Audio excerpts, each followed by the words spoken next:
Hello fellow YouTubers, this is Tombstone284 with another Star Trek, the official Starships collection review. This time is not a normal review. Today we have the review of the first special issue. You guessed it. If you haven't, then Deep Space Nine. Now, it says it was constructed in 2351, has a number of 98 decks, a diameter of 1,451.82 meters.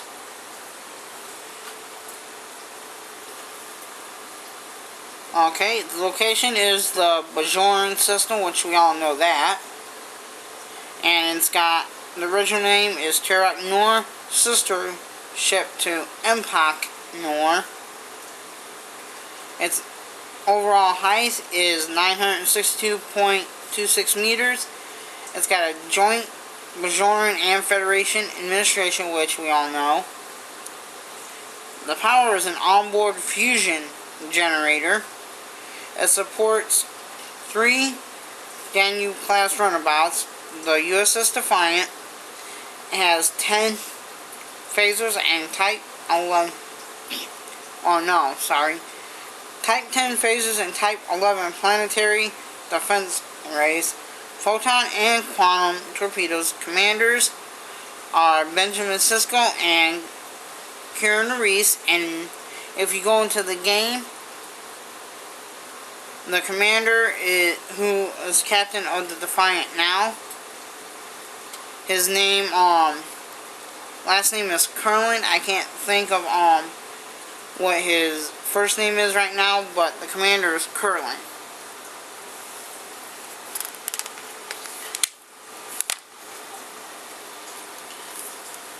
Now, there's a good picture for those of you that can't see it.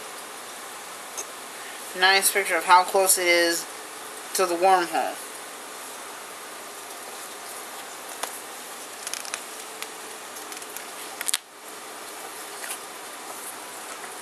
And there's it looks like a CGI image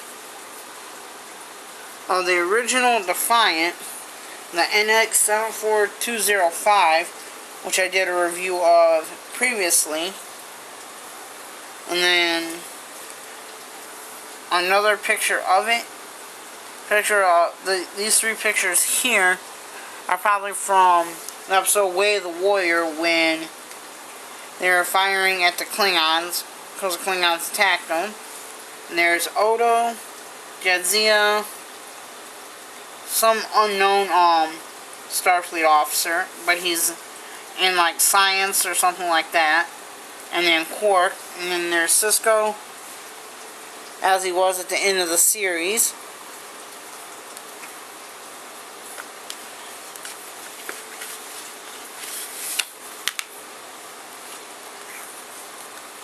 And there goes Julian, Miles, Jadzia, and Kira. And then there's Sisko with the old outfit that they had at the beginning of the series. People walking down the promenade. Julian at the turbo lift. That's Sisko and O'Brien back when he still had his hair. And there as well, there's Garrett, it looks like. That looks like it might be Rom, but I'm not. No, it's Quark. And then there goes actress Christina Masterson, the woman that plays Lita, who ends up becoming the Grand Nagus, Rom's wife.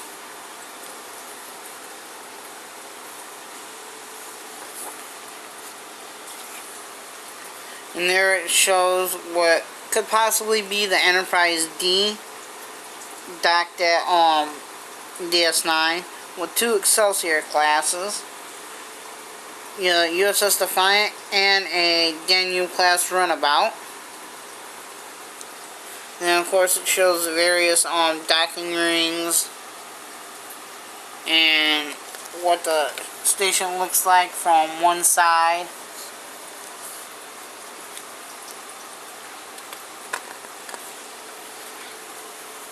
And it's got the interesting concept art.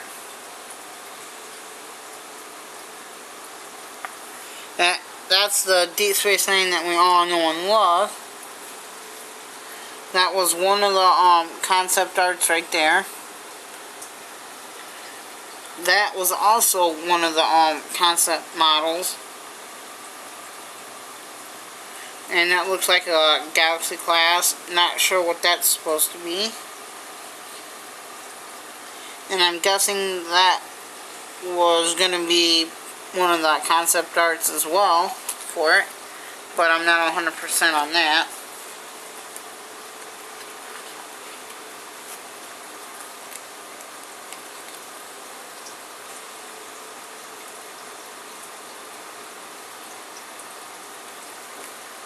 And apparently, the final design, that design right there, turned out to be this one here when they cut the tops off of the vertical rings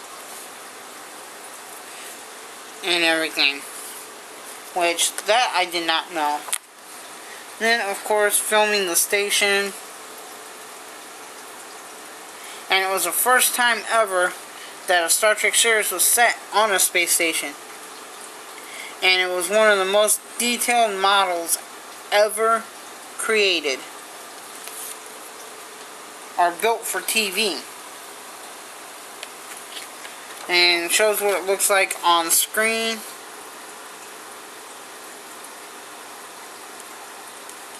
And then the book shows past ones that you've already gotten and stuff if you go through the collection. And that's it for the book. Now we'll go on to Deep Space Nine itself. Now, as you can see, it's in a totally different box or container than what previous ones are. Like, say, this is the normal box, and then this is the box for Deep Space Nine. And it still shows on this side here, Deep Space Nine, but it doesn't show any of the others like the others have. How it shows, like, how you see the Voyager, TNG, DS9, Enterprise, and the original series. So let's go ahead and open it up. And also, this time it comes in a styrofoam, whereas you see with the packaging from the Jemadar, before I set it up where I set it up at, the Jemadar Battlecruiser comes in.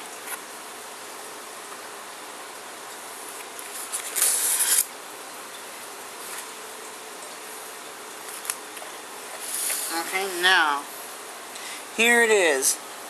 Deep Space Nine itself.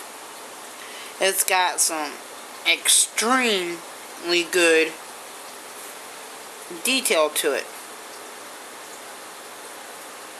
It doesn't have like show detail as far as like when you're getting down to the when you see the windows light up or whatever, that spot. But if you look, you can see the shield generators for those. Those are plastic. These little pieces right here are plastic. The pylons are plastic. And then you flip it over, and this part here is die cast. And yet again, you have those three parts, which are all part of. You have The bottom, which, like I said, in case it wasn't shown, is metal. Then you have this part here. If you look just right, you can see that's all one piece. There. And it doesn't need its own stand, because it stands perfectly fine all on its own, as you see. Whether it's right side up or it's upside down, either way.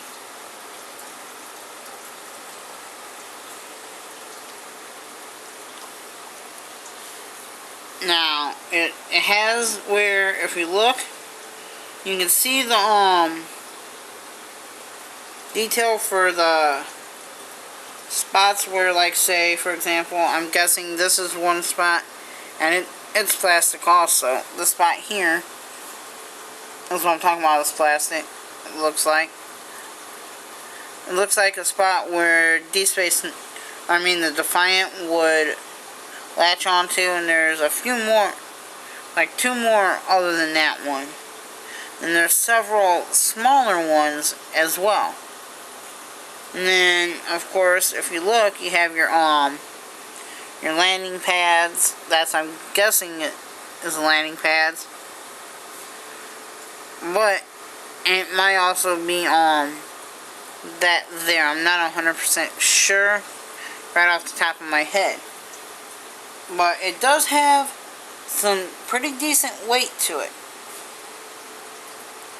for being as small as it is. Well, and it actually has, if you look in the show, some of the green colors for the detail on the top. It's got the green colors for that, like right along in those spots. And then the same on the bottom. And even good red, like brownish red colors as well. So all in all, I think it's definitely worth what people pay for it if they get it in the collection. And it's one of my favorites out of the collection, because I was a real big Deep Space Nine fan. So this has been the review of the Deep Space Nine special issue from the Eaglemoss Star Trek Starships collection. And this is Tombstone 284 beaming out. Until next time, fellow YouTubers.